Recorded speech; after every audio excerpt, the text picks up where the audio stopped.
Welcome back to Clear Skies Retirement with Jay Kirkwood at Secure Financial Management. My name is Randy Cook. Each week, Jay and I sit down here and talk through some of the issues of retirement.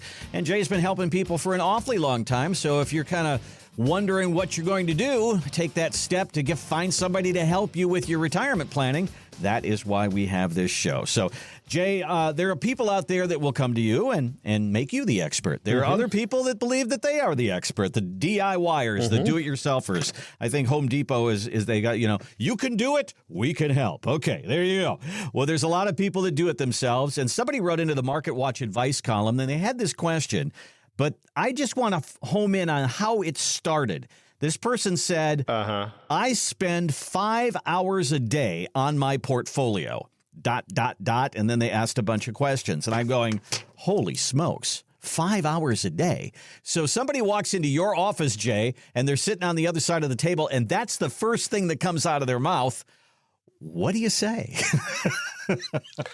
You should have just kept working, because that's what you're doing, right? I mean, you left your job to give yourself another job. And it sounds like this guy doesn't really like working 5 hours on his portfolio, because he mentioned that first thing up, right? And he's keeping track of how long he works on it as well.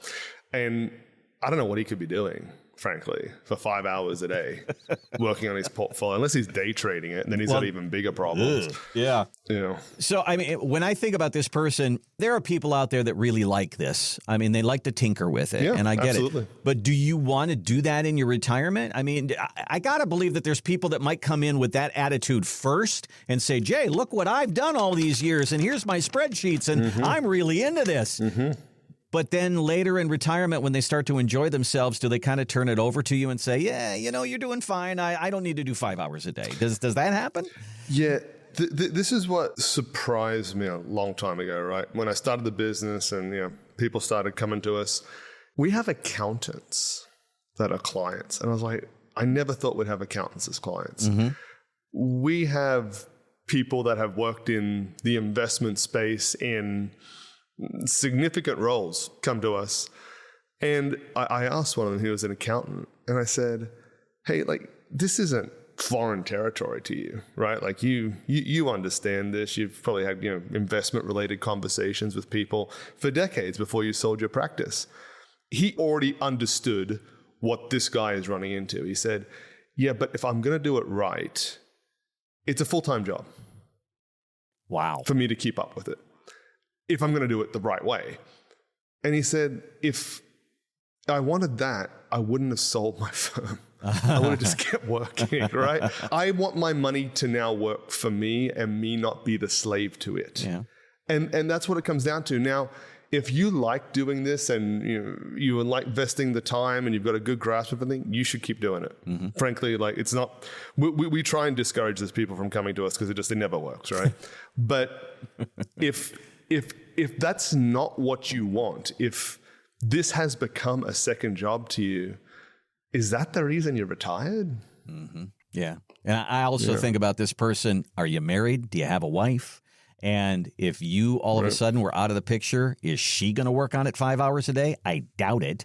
And then the other thing is, you might be really enjoying it now, but when you get into your 70s and your 80s, are you able to do that? And do you want to do that? I mean, there's just got to be kind of a shelf life on the person who goes at this as hard as this guy is going at it. Yeah, and I'd love to know more about it. Like, what is he actually investing in? Because 5 hours a day, I mean, that's kind of almost like being in the garage and you're rearranging your tools. And at some point, it's just, you're just doing it just to do it, right? There's nothing left to do. And that's what this sounds like to me. Yeah. So if you're a do-it-yourselfer, maybe you enjoy it, and there's certainly enough information out there for you to do it. But if you're looking for help and you want some of that to go away, you don't want to deal with it all that time, have some fun in retirement, for crying out loud. That money is there to be enjoyed, not to be tinkered with every single day. Give us a call at Secure Financial Management. Here's the number. Here's the website. Maybe it's time to let loose of a little bit of that and show you that somebody else can help you with this. Retire210.com is our website, and when you go there, you'll see our Get Me to Retirement 5-step process. It starts with an introductory meeting, which means let's just get to know each other. What are you all about? What do you want to do in retirement? Are you like to tinker with it? Okay. You don't like to tinker with it? You want to push it all over to somebody else completely? Okay. Let's talk through all of that. 210-985-6200. We do a no-cost, no-obligation meeting. 210-985-6200.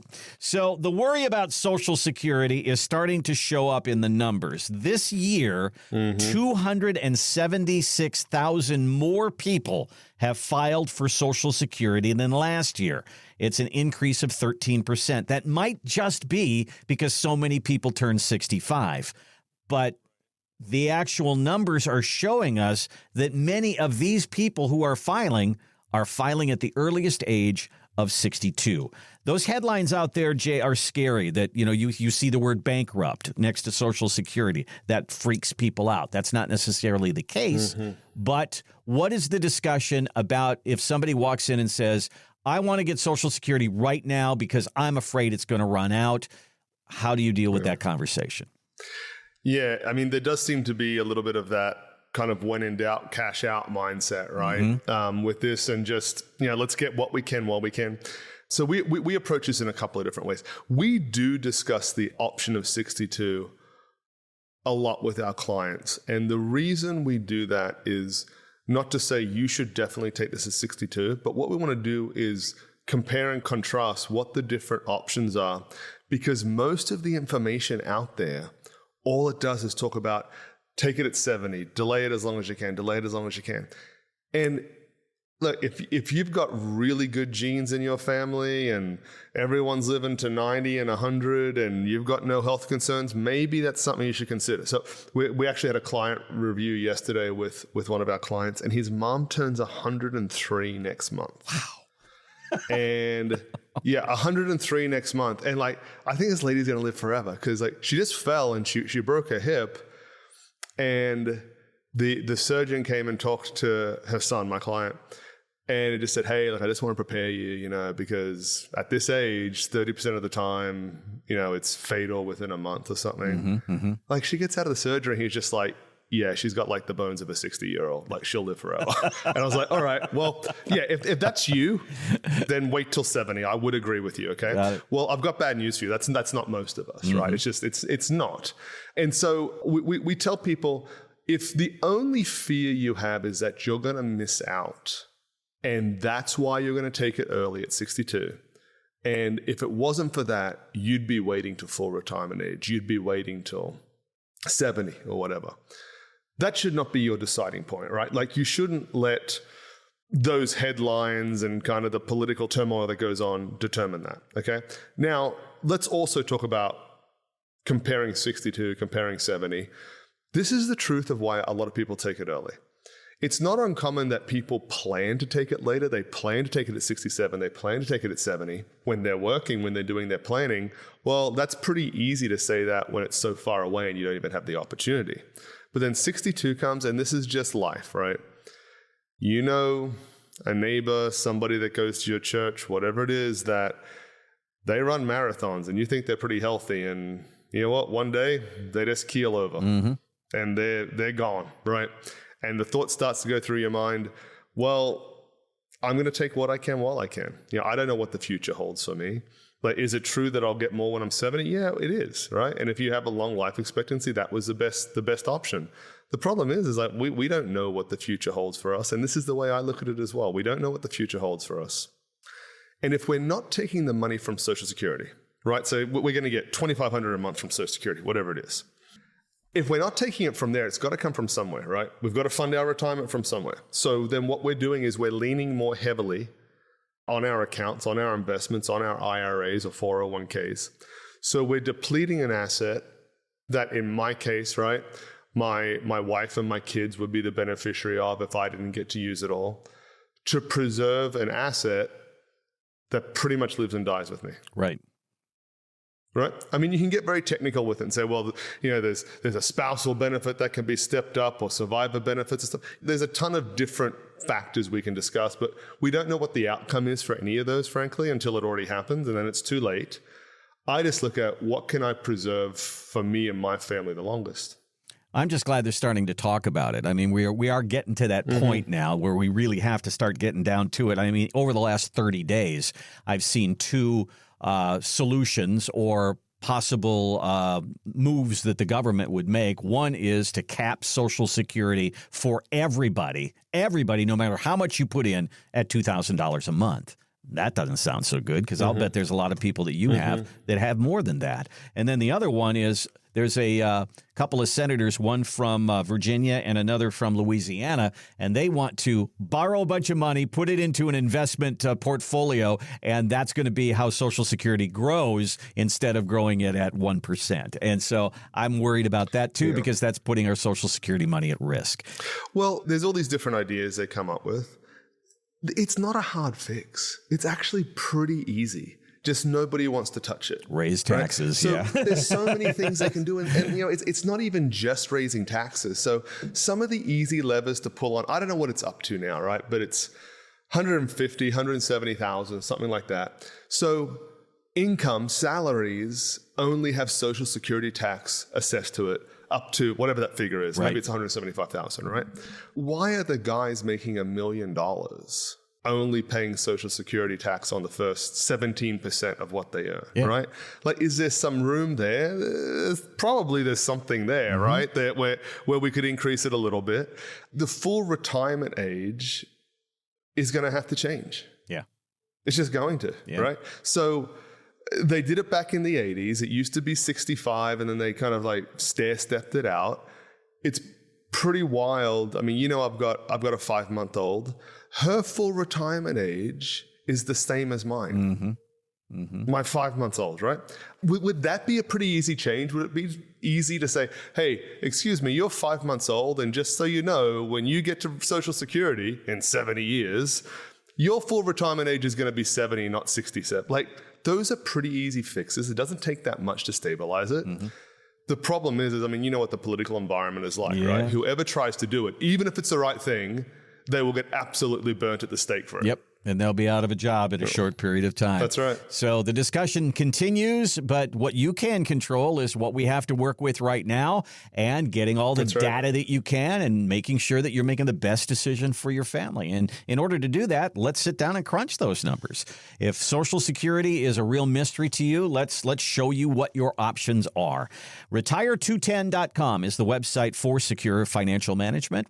You go to the bottom of the page there. There's a place for you to put a little information in there, and Jay and the team will reach out to you, or you could reach out to us this way, 210-985-6200, 210-985-6200. That's a no-cost, no-obligation meeting.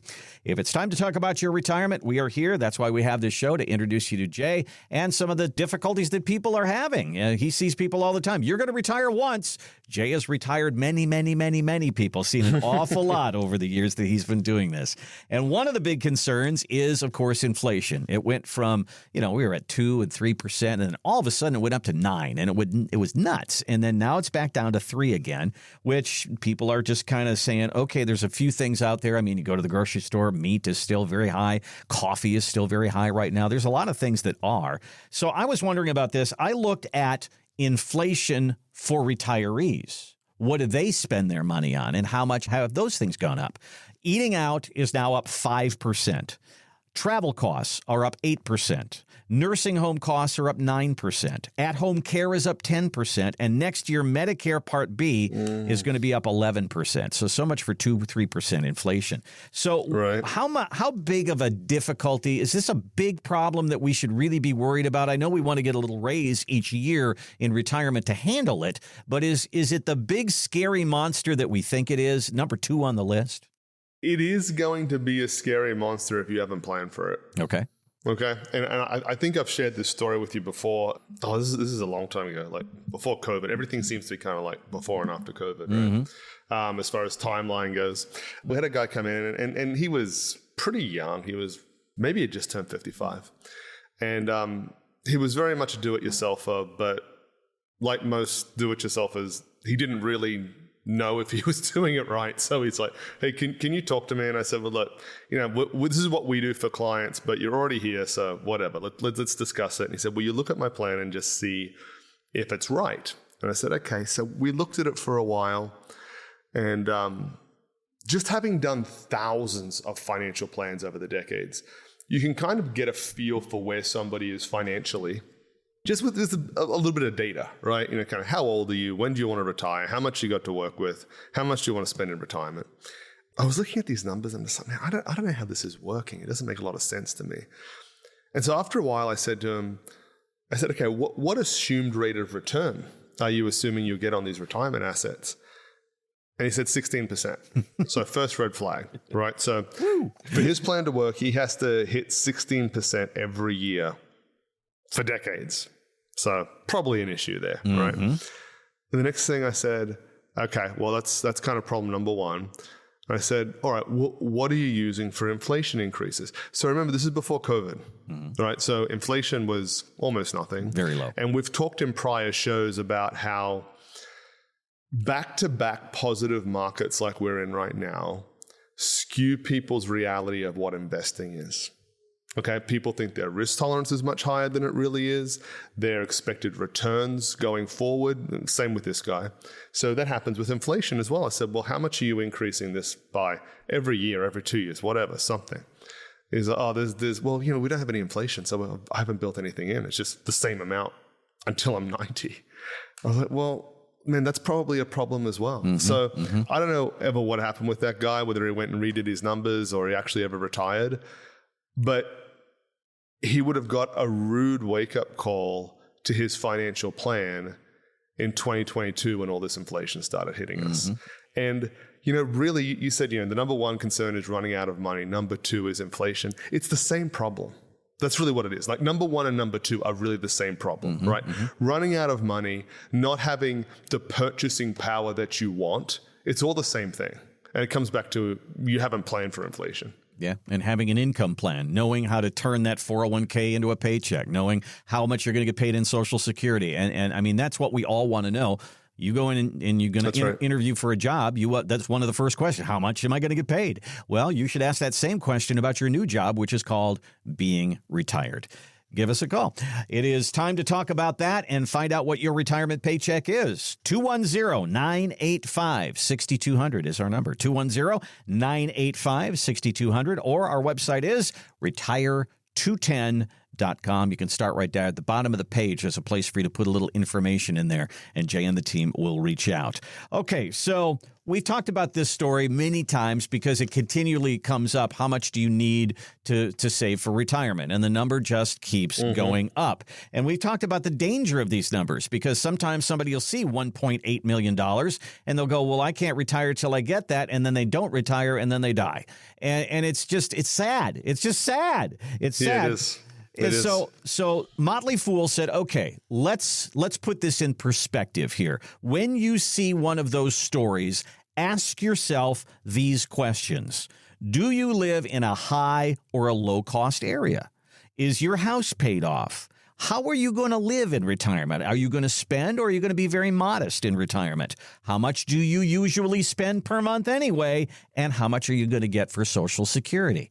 And when you add all that up, Jay, it starts to come into focus. It's kind of what you do when you sit there in the office with people, but it starts to come into focus. And some of these crazy numbers that they're throwing around out there, they can kind of fade away and we can figure out what your number is. Your retirement number, it's what you said. It's not found in a spreadsheet. It's found in your lifestyle and what do you want to do in retirement, right? I think it was Kevin O'Leary or somebody that we had a clip from weeks ago who was saying, oh, you need $5 million. You got to have that. Oh, man, almost nobody is retiring if you've got to have $5 million. And I don't know where he lives, probably up in the East Coast somewhere. And maybe for the lifestyle he lives, you would need $5 million. But most people here in Texas, they're not retiring if you need to have $5 million. And it's going through the process of, there's been various layoffs at kind of different companies around town, and we've had an influx of people come in that need to do planning because they're getting laid off. And look, the gambit ranges in what people want to do in retirement from, look, we're not really travelers. We don't go out that much. Our big thing is we want to spend time with our grandkids. Well, that doesn't necessarily cost that much money. The next couple that comes in, we've got a huge list of these worldwide trips we want to do. Well, guess what? That's going to take quite a bit of money. Mm-hmm. How could those two people possibly be told that they need the same amount of assets to retire on? It's nonsense. Mm-hmm. So these numbers that are in these financial news stories is, again, it's not for you. I think what they do is they figure out, what it would cost to live per year in your area. And then they figure out what taxes are, and they figure out what spending is, and they do all that. And somehow that comes up to $1.8 million. They figure out a 25, 30-year retirement. So I get some of the math behind it, but their math isn't your math. Isn't that really what you do when you sit down with somebody and say, what's your math? Forget about their math. What's your math? Yeah, I'm a little more cynical than you. I think they're going to Google to see who's searching how much it costs to retire, and then they write an article a little bit above that to freak people out. That's what I think happens. But you hit the nail on the head with that right away. And I can tell you the range of people that have come into us in the last few weeks and how their retirement still works for them at these different. We've had people come in that have $700,000-800,000. Mm-hmm. We've had people come in that have $5+ million. Some of the $5 million clients do not have enough to really live the retirement that they're planning for. Right? Mm-hmm. It's quite an extravagant plan they've got. Some of the people that have come in with $700,000, they're going to be just fine. They're going to be in a better financial position, frankly, in retirement than the other group, because their lifestyle, their expectations are just different. Mm-hmm. That's why I try and, if we have a conversation when someone's kind of, we're getting that data gathering, we're talking, it's like, well, I've read these articles, I need 2 million, I need 3, the same discussion we have here. That's just like, hey, we can talk about that as long as you like. It's a complete waste of time because none of it's relevant. You are listening to Clear Skies Retirement with Jay Kirkwood at Secure Financial Management. And online, it's easy to find us, retire210.com. If these things bug you, and that's why we bring these things up, because we know what you're up against when you look at some of those financial headlines out there. How much money do I need? And you know what's really funny? You see those articles and it says you need $1.8 million to retire. Now you go out on the street and stick a microphone in front of somebody's face and say, how much do you think you need to retire? You know what they spit back? $1.8 million. You're believing that stuff. You don't have to believe. Let's do your retirement math and figure out. You may come into this with $700,000, $800,000 and be just fine. Let's find out. Wouldn't that be a nice meeting? Retire210.com is our website. Down at the bottom of the page, a place for you to put a little information in there. And you can also give us a call and bypass all that. And let's get a date on a calendar. 210-985-6200. 210-985-6200. And give Jay and the team at Secure Financial Management a call. And remember to have this podcast delivered straight to your favorite podcast platform by hitting like, follow, or the subscribe button. Thanks again for listening to Clear Skies Retirement, and we'll see you next time. Investment advisory services offered through investment advisory representatives at Secure Financial Management, a registered investment advisor. Exposure to ideas and financial vehicles discussed are not designed nor intended to be applicable to any person's individual circumstances. It should not be considered as investment advice, nor does it constitute a recommendation that anyone engage in or refrain from a particular course of action. Past performance is not a guarantee of future results. Investments can fluctuate, and when redeemed may be worth more or less than when originally invested. Financial professionals are not licensed in all 50 states. To find out if Secure Financial Management is licensed in your state, please contact their office. Secure Financial Management is not affiliated with nor endorsed by the Social Security Administration or any other government agency. Annuity guarantees rely solely on the financial strength and claims-paying ability of the issuing insurance company. By contacting us, you may be provided with information about insurance and annuity products offered through Wholesalers Insurance. Jamin J. Kirkwood, Texas Insurance License number 1421850.